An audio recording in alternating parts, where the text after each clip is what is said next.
Good morning guys, welcome to my channel. Ako nga pala yung Tropang Chad, at sa araw nito, nagbabike tayo.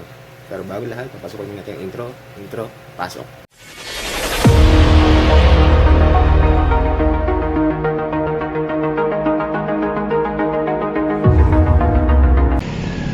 Good morning guys, ngayon punta tayo dun sa tagpuan natin. Ang aga pa, hindi pa.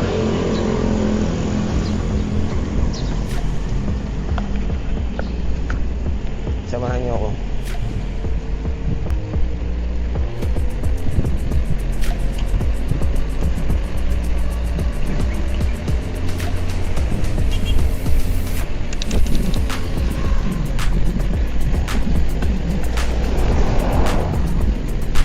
Saan hindi ulan?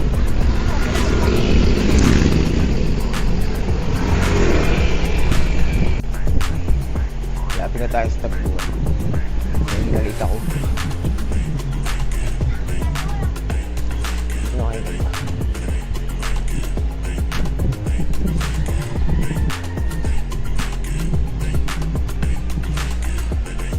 Yun na. Mga Louie.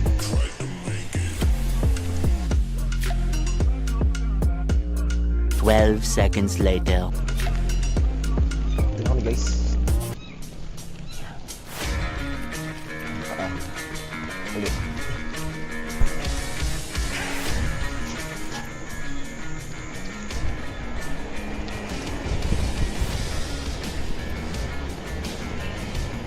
Yun guys, andito pa lang tayo sa pagkalampas ng diversion road. So ito sa parte ng gulang-gulang. Ang dalawang kasama si Benedict kasi Marlene sa likitan ko.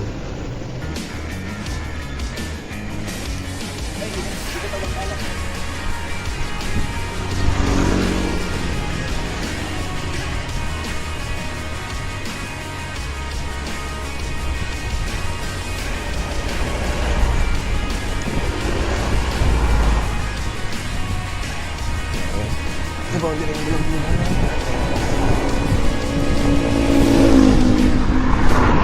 At ngayon guys, papalapit na tayo sa arko ng boundary ng Lucena at Tayabas. And as you can see, nauna na yung kasama kong isa, si Mark Louie. Si Benedict nasa parteng likuran ko pa rin.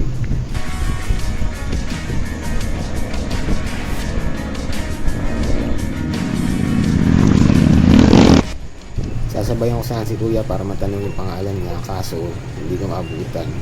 Ang bilis pumadyak.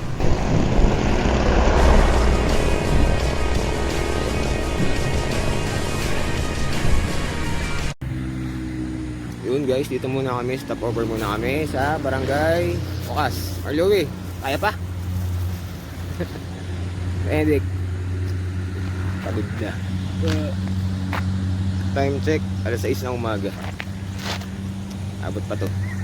Dapat ay hindi abutan ng init. So ayun nga guys, habang namamahinga kami, may tumawag na barkada namin, si Jerome. At gusto daw niyang sumama sa pagbabike namin. Kaya nag-decide na lang kami na hintayin siya dun sa PTT sa makalampas ng palengke ng bayan ng Tayabas.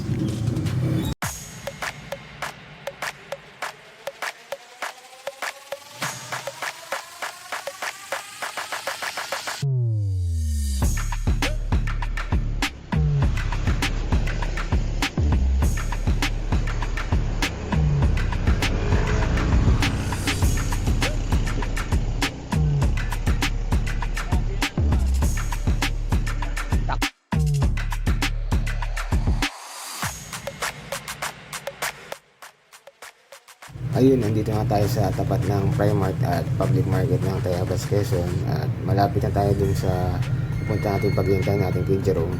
At shoutout dun sa tindahan dito ng prutas na binibili ako ng sabi pag nagbabike ako dati pag solo pa lang ako.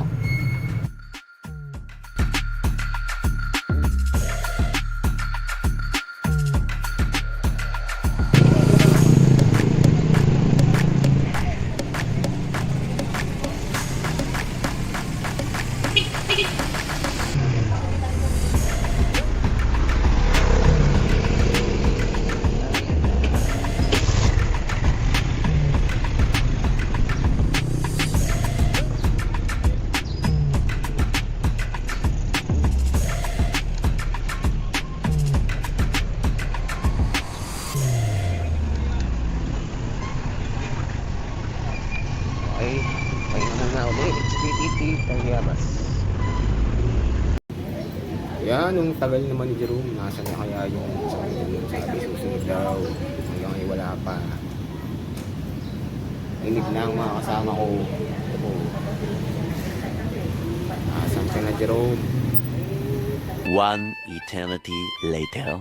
Ayun, dumating na si Jerome doon sa aming tagpuan sa 7-Eleven. Kaso, habang nagbabike daw siya, may naramdaman siya habang na-preno siya dun sa likod.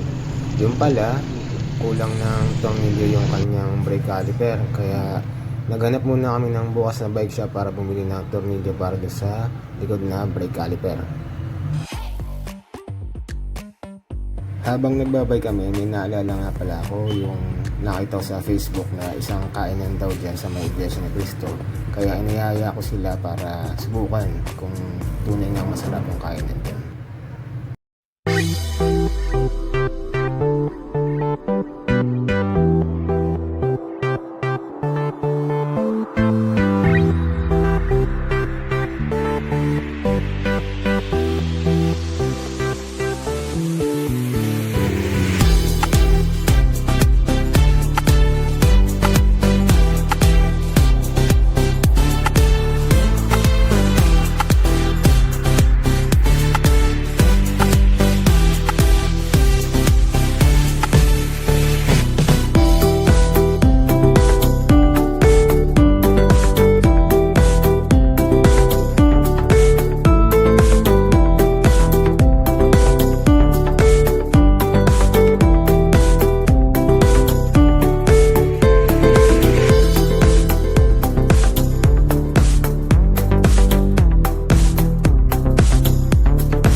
Dito kami sa University of Paris sa Barangay Lalo. Napakasarap ng pagkain dito, mura pa. Pag napadaan kayo dito sa University of Paris, shout out kay Kuya, Joel po. Kay Joel. Pag napadaan dito, mura dito at masarap. Try nyo. Thank you.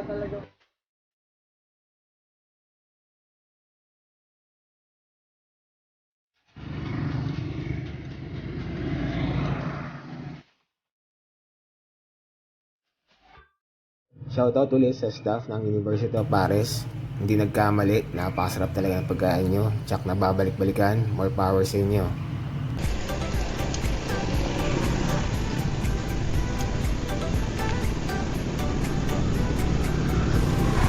Ito na kami sa Graceland. Ayun guys, apat na kami. Dating tatlo lang. Nabudot na may bago si Jerome. Sana naman sa isang linggo madagdagan ulit ng maganda man na at madagdagan pa lalo.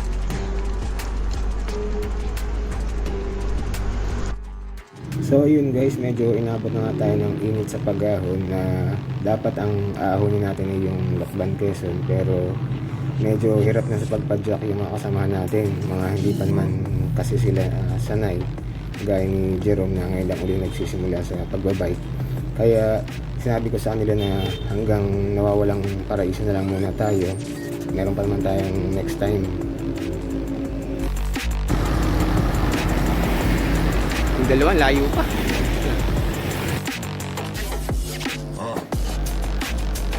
Kaya pa?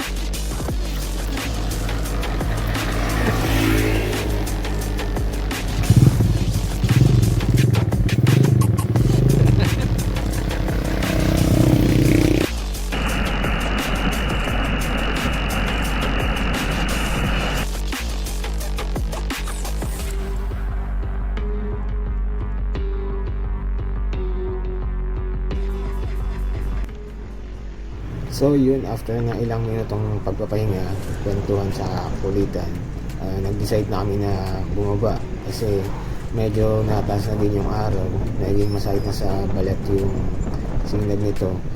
Alam niyo naman yung init, pag nainitan kami, yung balat namin lumulutong.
guys, thank you sa pagsama sa araw nito, pagubay ko.